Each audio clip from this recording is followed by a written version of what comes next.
Mais t'es devenu la copie d'une copie d'une copie d'une copie d'une copie. En vérité, t'es devenu en mode photocopieur. Dès que la caméra elle s'allume, j'ai l'impression de ne plus être moi-même en vidéo. Du coup, j'arrive pas à transmettre tout le potentiel que j'ai et quand je vois mes vidéos, j'ai envie de les supprimer. Ça, c'est ce que je peux entendre de la plupart des personnes avec qui je collabore.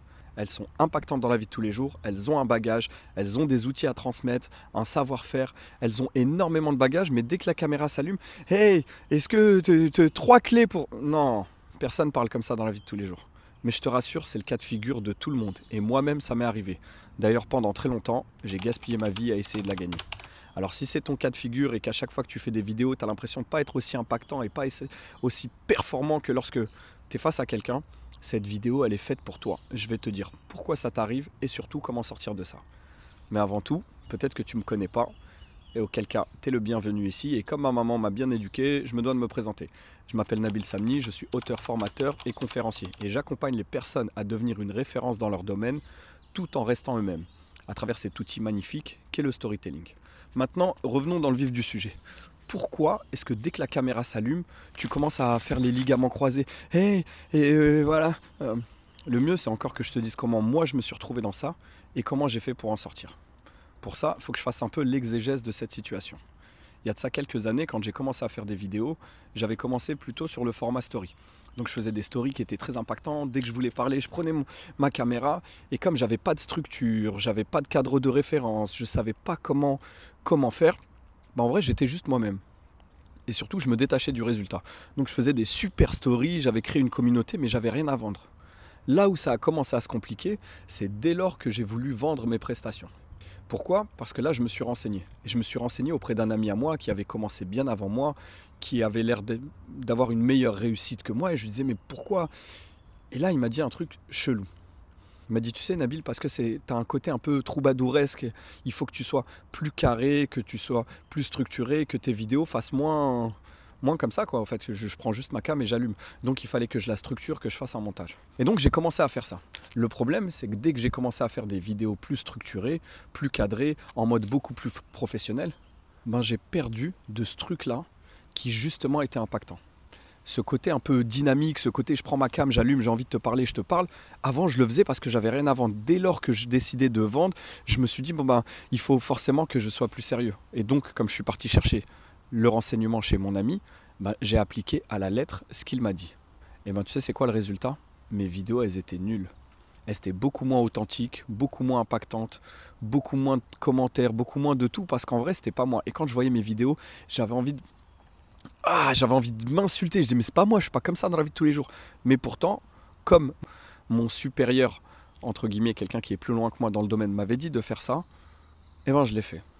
Et c'est là, en fait, où j'ai commencé à gaspiller ma vie à essayer de la gagner. C'est que très souvent, en fait, on va chercher des renseignements chez des personnes qui sont plus loin, et c'est normal, je t'invite à le faire, mais il ne faut pas tout prendre. Il faut prendre une partie et garder une partie. Ce que je ne savais pas, c'est que mon ami, en l'occurrence, était incapable de faire ce que moi je faisais. Il était incapable d'avoir cette spontanéité de prendre sa caméra, de parler comme je te fais là. Il n'y a pas de cadre, c'est pas scripté, il n'y a pas de prompteur, il n'y a rien. C'est juste que moi je suis bon comme ça. Et donc j'ai essayé de scripter et j'ai perdu de cette chose-là.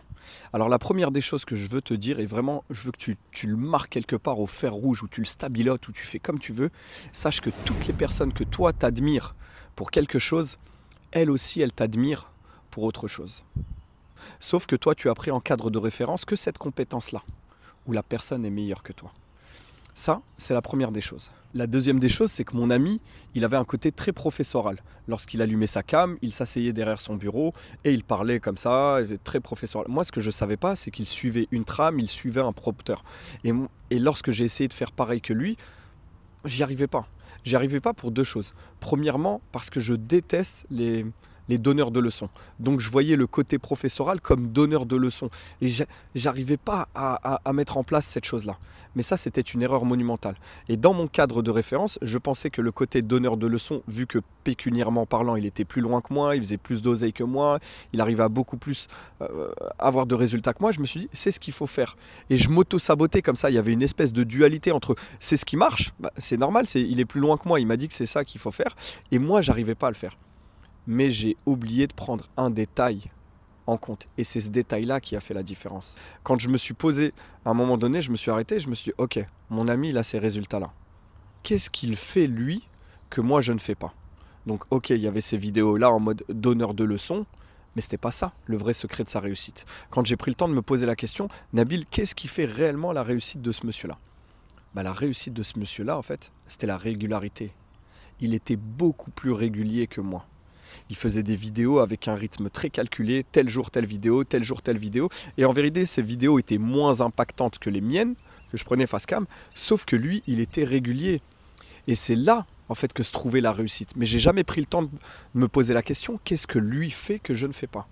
Je me suis simplement focalisé sur son conseil où il m'a dit, tu dois être plus sérieux, plus truc. Mais en essayant d'être plus sérieux, j'ai perdu de ce côté naturel. Et surtout, j'arrivais pas à utiliser ce ton professoral. Sauf que lui, le ton professoral, c'est son style. Et il fait ça parce qu'il n'arrive pas à faire comme moi. Enfin, je prends ce cas de figure-là, mais à toi de l'utiliser dans d'autres domaines. D'ailleurs, c'est Jackie Chan qui disait « Il n'y a qu'un seul Jackie Chan et je suis le meilleur pour l'incarner ». Ce que je veux te dire à travers ça, c'est qu'aujourd'hui, tu as certainement un domaine de compétences dans lequel tu es bon ou tu es bonne si tu es une femme. Et que ce domaine de compétences-là, enfin cette manière, cette chose qui t'est écologique, à toi de la cultiver. Si tu es très bonne à l'écrit ou tu es très bonne à l'oral, multiplie les écrits, multiplie les vidéos à l'oral, fais des podcasts. Tu n'es pas obligé de faire des vidéos face cam. Mais ne te focalise pas sur la réussite de quelqu'un d'autre parce qu'en réalité, il y a une multitude de facteurs. Et toi, tu vas te focaliser sur ce côté-là que tu n'arrives pas à maîtriser. Et justement, en fait, comme tu n'arrives pas à le maîtriser, tu dis, il vient de là, le secret, c'est forcément ça, vu que cette personne-là, elle fait là. En vrai, j'étais en train de comparer mon intérieur à l'extérieur de cette personne-là. Ça, c'est la deuxième des choses que je veux que tu prennes en considération. Maintenant, un troisième point, et là on est beaucoup plus, pour le coup, je t'ai dit de la neuroscience, on va rentrer un petit peu dans de la neuroscience. Prends un trait de personnalité que tu détestes. Admettons que tu détestes les personnes hautaines. Ça peut arriver, j'aime pas les personnes hautaines. Donc on va partir du postulat que tu es humble, d'accord? Tu es une personne plutôt humble, tu as du mal à le dire, mais si tu détestes les personnes hautaines, généralement c'est que tu te considères comme une personne humble. Et ben tu verras qu'il y a des personnes qui réussissent beaucoup plus dans ta thématique, qui sont plus à l'aise face caméra, qui ont ce petit côté hautain. Mais que tu ne t'autorises pas à faire parce que tu perçois le hautain comme mauvais. Non, tu as assimilé hautain à mauvais. Peut-être que cette personne-là, elle exprime simplement le côté des diplômes qu'elle a, elle est très cartésienne, elle te dit j'ai fait ci, j'ai fait ça et j'étais là. Est-ce que c'est hautain ? Toi, tu l'as perçu comme hautain. Donc tu ne t'autorises pas à mettre en avant les choses que tu as faites, les choses que tu as mis en place, les victoires que tu as réussies parce que tu as perçu ça comme dégueulasse. Non. Si tu te mettais dans la peau de cette personne-là, tu verrais qu'en fait, elle énumère simplement ses victoires. Et il n'y a aucun problème. Est-ce que cette personne-là est hautaine pour ses enfants? Tiens, il y a mon fils là juste à côté. Dis salut. Salut. Voilà, comme ça tu vois. Je te fais une vidéo, il y a mon fils à côté. Et il n'y a aucun souci, je suis OK avec ça. Cette personne-là qui est hautaine, si tu te mettais dans sa place, elle n'est pas si hautaine que ça, en fait. Elle énumère simplement ses victoires. Ça, c'est la deuxième des choses. Tu n'as jamais réellement pris le temps de te mettre dans les baskets de ces personnes-là. Tu perçois un trait de caractère, tu ne l'aimes pas, tu n'arrives pas à le faire parce que pour toi, c'est mauvais. Non, tout n'est pas mauvais. Prenons un autre cas de figure, vraiment pour que j'illustre mon propos et que tu comprennes. Admettons que tu détestes les personnes égoïstes. Ok, ça peut arriver. Ouais, j'aime pas les égoïstes. Ok, c'est cool. Maintenant, cette personne-là qui est égoïste, ok, que toi tu vois égoïste, ouais, elle pense qu'à elle, très certainement, je fais preuve de précaution oratoire, elle est peut-être plus loin que toi dans le game, d'accord? Maintenant, si tu prenais 2 minutes et que tu te mettais dans la peau de cette personne qui est égoïste, est-ce que elle, en agissant de la sorte, elle pense être égoïste? Tu verras que non. Elle fait très certainement des choses, elle œuvre peut-être pour sa famille, pour ses enfants, peut-être pour sa moitié, peut-être qu'elle fait des choses en off que toi tu ne sais pas. Et elle est très loin d'être égoïste, à aucun moment elle se dit je suis égoïste, je vais être égoïste. Non, elle œuvre pour sa cause.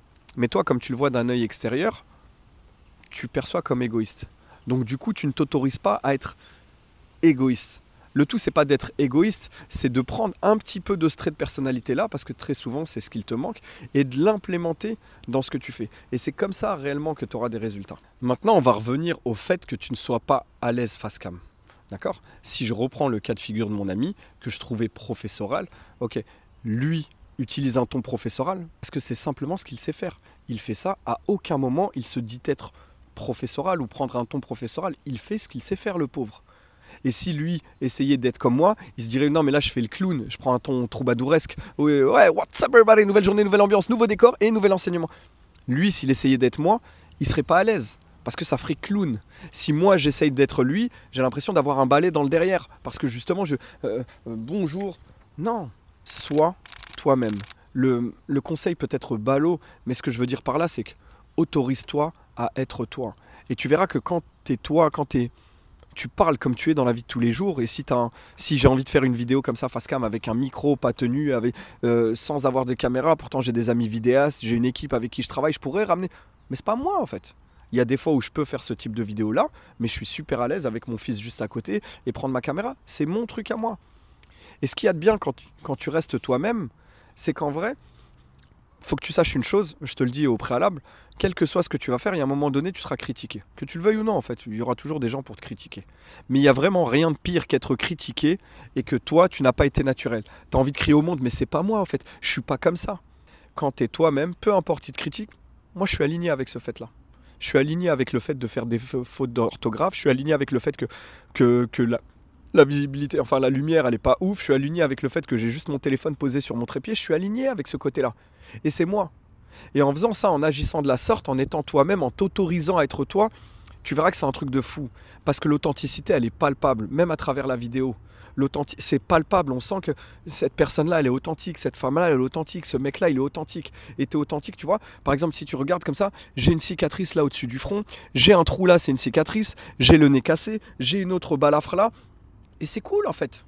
Toutes ces cicatrices, c'est ce qui font moi, c'est ce qui font ma personne. Et chacune de ces cicatrices-là raconte une histoire. Là, la balafre, là, c'est une histoire. Le trou, là, c'est une histoire. Le nez cassé, c'est une histoire. Le coup de barre, là, enfin, la balafre, c'est une histoire. Chaque cicatrice, chaque trait de ma personnalité me rend unique. Et quand tu mets un filtre, tu le vois très bien, notamment avec, j'allais dire avec la jante féminine, mais il y en a beaucoup, tu sais, tu vois sur Dubaï, un peu le style, c'est du copier-coller. Elles ont la même coupe, le même visage, le même truc, elles mettent les mêmes filtres, elles font les mêmes... Mais t'es devenu la copie d'une copie, d'une copie, d'une copie, d'une copie. En vérité, t'es devenu en mode photocopieur. Et le mode photocopieur, il n'y a vraiment rien de pire, tu perds de ce qui te rend unique. Donc autorise-toi à être un petit peu toi, fais des fautes d'orthographe. Si tu veux parler avec une main comme ça, bah tu parles avec une main comme ça. Si tu veux parler avec des tics de langage, fais-le avec des tics de langage, mais autorise-toi à être toi. Et sache que toutes les personnes que tu admires pour quelque chose, elles aussi, elles t'admirent pour autre chose. Toutes les personnes que tu regardes, tu as pris juste cette facette-là où toi, tu es carencé. Et du coup, tu veux essayer de faire en sorte... Non! Je te jure qu'en étant toi-même, tu seras beaucoup plus performant et beaucoup plus performante que si tu essayais d'imiter quelqu'un. Du coup, cette personne-là que tu essayes d'imiter et qui te demande énormément d'efforts. Alors, pour te la faire court, sinon cette vidéo-là va durer très longtemps. Déjà, premièrement, si tu as apprécié ce que je t'ai dit, je t'invite à me le mettre en commentaire, c'est très important. Partage la vidéo. Abonne-toi si ce n'est pas déjà fait. Ça, c'est le petit... Tu sais, je prends du temps à créer du contenu en essayant de t'apporter vraiment de la valeur. Et Dieu sait à quel point ça me demande de l'effort. Regarde, on est dimanche. On est le combien aujourd'hui, Cass? On est le 9 juin. Il est 11h10 du matin et je te fais cette vidéo-là. Je sais que j'avais pas de possibilité de te faire une vidéo, mais je trouvais que ce message était très pertinent pour te le partager. Donc qu'est-ce que j'ai fait? J'ai dit à mon fils avec qui je suis aujourd'hui, bah, descends s'il te plaît, viens avec papa et puis je vais faire une vidéo, je veux partager un message très important. Dans ce message-là, il y a l'essence même de ce que je veux te transmettre. N'essaye pas de copier quelqu'un d'autre, sois juste toi-même. Ça peut être difficile, mais au fur et à mesure, tes vidéos vont s'améliorer. Au fur et à mesure, tu vas toucher des personnes. Et en vrai, entre nous, on touche qui on doit toucher et on touche pas qui on doit pas toucher. On s'en fiche. Maintenant, pour revenir à l'exégèse de cette vidéo, ces personnes-là que tu admires, prends le temps de regarder qu'est-ce qu'elles font et que tu ne fais pas. Tu verras que c'est pas forcément le style des vidéos, c'est pas forcément la tonalité, c'est pas forcément ça. Sois toi-même et n'oublie pas que tu es la meilleure personne pour l'incarner, celle que tu es. La vidéo est partie un peu dans tous les sens, mais tu sais quoi, je vais te l'envoyer telle quelle. Et si tu as aimé, dis-le moi, ça me ferait plaisir et partage-la à qui de droit. Et d'ici là, t'attends quoi pour passer à l'action?